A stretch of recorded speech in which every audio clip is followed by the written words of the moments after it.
Okay, now may I request Mr. Harbans Samyal, again son of the soil, and a very, very celebrity, well celebrated and well acclaimed person as far as the Dogra history goes about, and other the few core competencies that he has.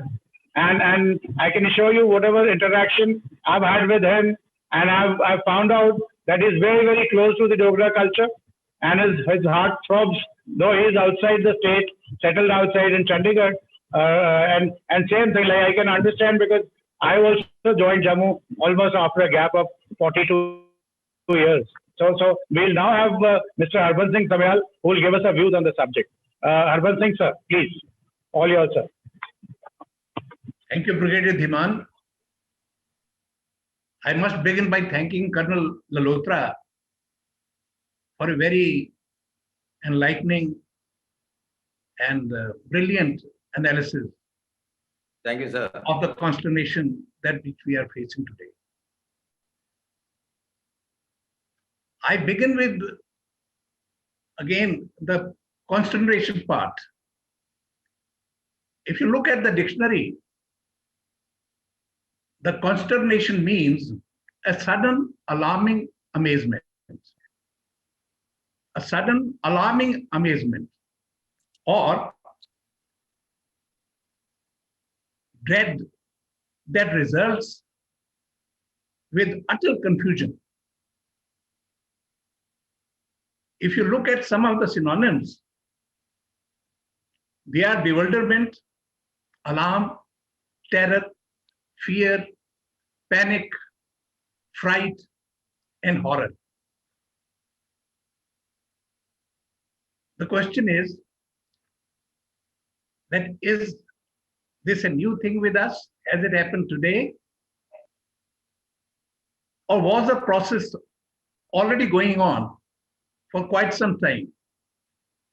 That it is now that we have realized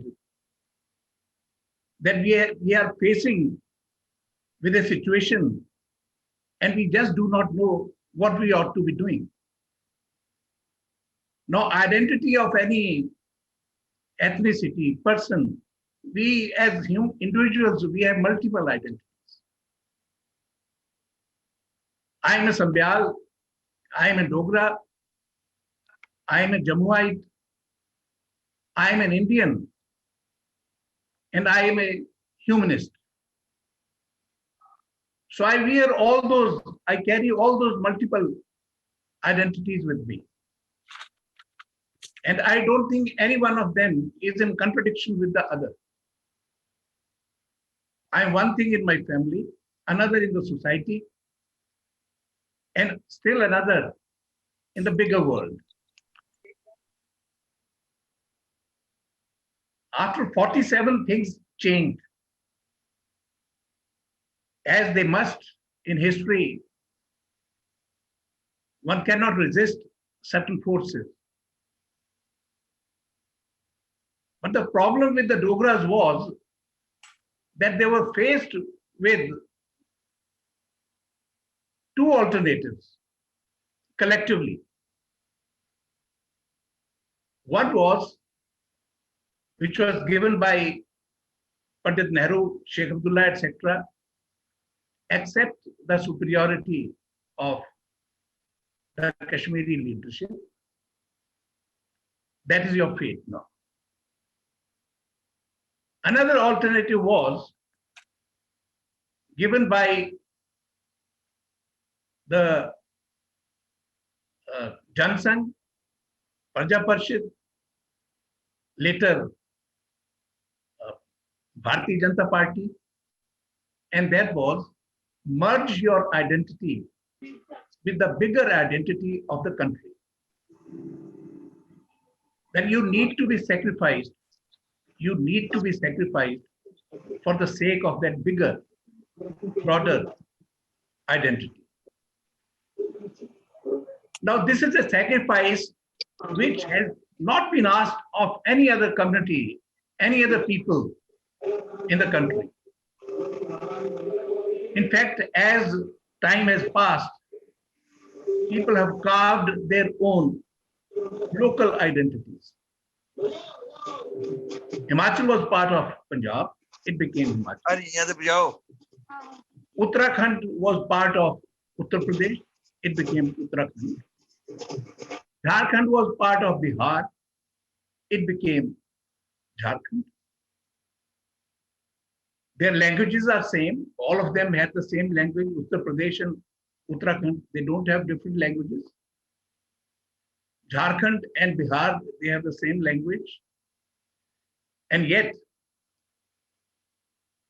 they carved out their own identity. And mind you, all of them have done very well materially, very well compared to what they were when they were part of the bigger identity, say, Himachal of Punjab, Uttarakhand of Uttar Pradesh, or Jharkhand of Bihar. The question is that why are we asked to do that? And if today we are asking this question, then we must also ask that the events that have taken place recently, are they beneficial to us, or are we stunned? Are we dreading a future? We are frightful of the future. We are facing an alarming amazement. We dread the result, the consequences of what has happened. Now I'll come specifically to what has happened. What has happened is that the state has been bifurcated. Honestly, I'm happy for Ladakh that it has rid itself of the Kashmiri dominance. But just ponder over the fact that what are the consequences of that? The consequences are that Ladakh no longer wants to have any interaction with Kashmir. With the Atal Tunnel reducing the journey time between Manali and Leh by a considerable number of hours, anyone driving from Leh can reach Manali the same day. And the next day, he is in the plains. Today, Ladakhis prefer studying in Chandigarh, Delhi, or beyond. And what about Kashmir? Kashmiri students, if they have to move out of their valley for their further studies, their destination is not Delhi. Chandigarh was never the destination, but even Delhi has been ruled out now. They go either to Bangladesh, or they go to Iran, or they go to the Middle Eastern countries. And I'm afraid that this process will be followed by the trade process. Presently, all the trade with the Ladakh happens through Srinagar and Jammu. Jammu is the main supply source. But can you imagine that with most of them traveling to Manali very soon, the supply center will shift from Jammu to somewhere in Himachal Pradesh or even Chandigarh? It's a 2 days journey from Chandigarh to Leh now, with the opening of the Atal Tunnel. So this is one consequence. Jammu, if this kind of development does take place, I hope it doesn't, but if it does take place, then the fear is that Jammu trade will be losing heavily. And much of the prosperity of Jammu depends upon the trade and commerce with Kashmir and Ladakh. And that is going to be taken away. This is one fear. This is one consternation of the modern times which we are facing. then there is political confusion also. And we are likely to face the political consequences as well. For as long as I remember, I cannot say that I have seen everything firsthand. I was born in 1947. But ever since my early boyhood, I followed and I remember the major events that have taken place there. And as a young child, one of the most abiding memories is of a long procession going in Samba, demanding Ek Vidhan, Ek Nishan. That must be sometime in 1952 or 53. I was very young. I don't remember the year. But this refrain of abrogate Article 370 has been there all along. Look at the political culture. Corona, COVID-19 has exposed this. Look at the health and infrastructure of Jammu. No protest was ever lodged that we needed good hospitals. We needed good primary education. But whatever might be the protest rally, you will find that it was always laced with the demand that Article 370 should be removed. So to my mind, that was a motivated demand. People who claimed to be thinking on behalf of the Dogras. And Dogras of that period, they were shocked, to say the least, by the events that had happened, particularly the exit of Maharaja Hari Singh from the scene. I remember very well, I know the names of a whole generation having been lost, and not a tear has been shed by anybody. Many people, including the Rajput writers, they have wept over the fate of the landless laborer.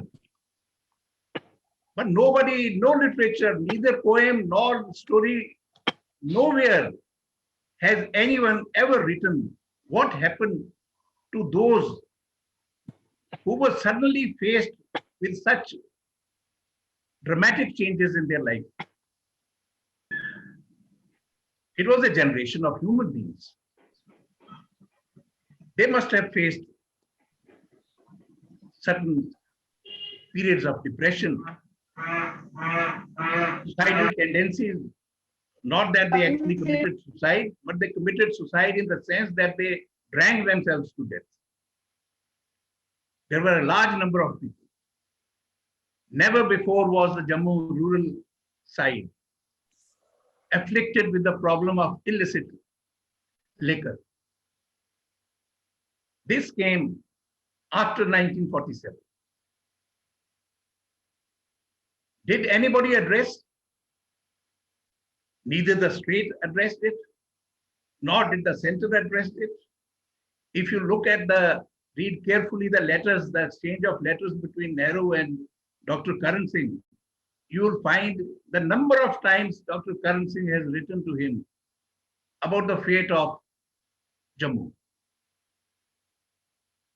And much of the time, he would just dismiss it that this is a feudal reaction, this is a communal reaction, that it will destroy the national narrative that we are trying to build. Now, this is the catchword, the national narrative. Nehru used it. And now the present dispensation of our rulers, they are also using the same. The national narrative. For the national narrative, your identity has to be merged. For the national narrative, Article 370 has to be removed. or de-operationalized. And it has been. Now what happens? What has happened is that when this was done, 94 of the 97 items on concurrent list, they were already applicable in the state, the central list. Most of the laws which were applicable in the rest of the country, they were applicable to the state as well. So what did we gain?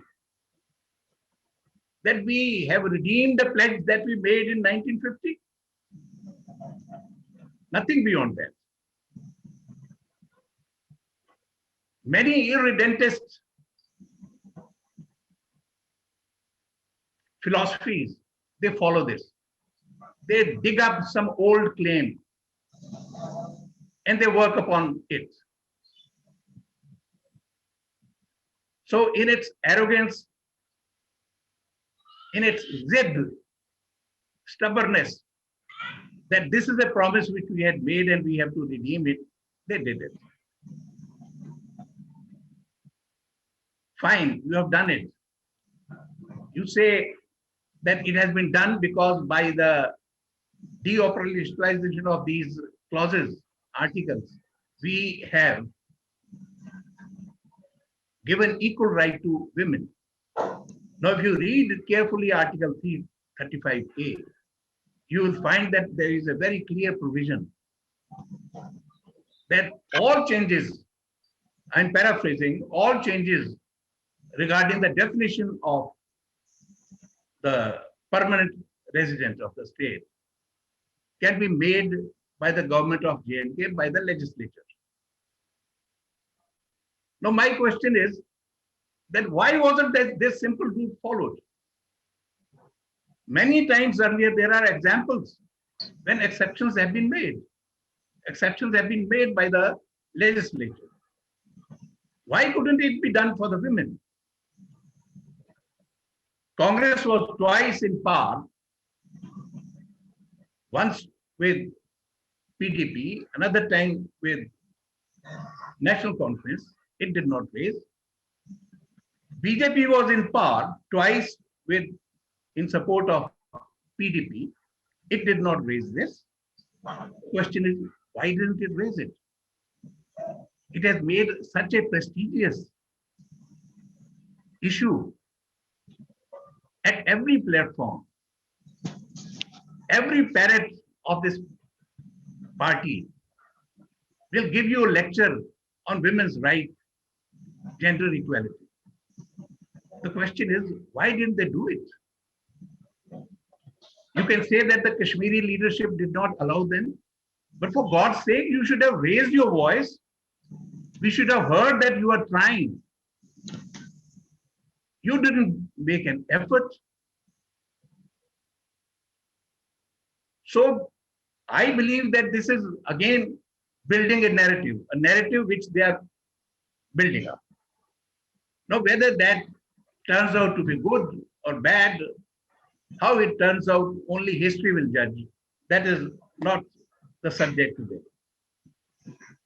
But Jammu has been a loser. It will further lose for the simple reason that nobody is going to settle in Kashmir.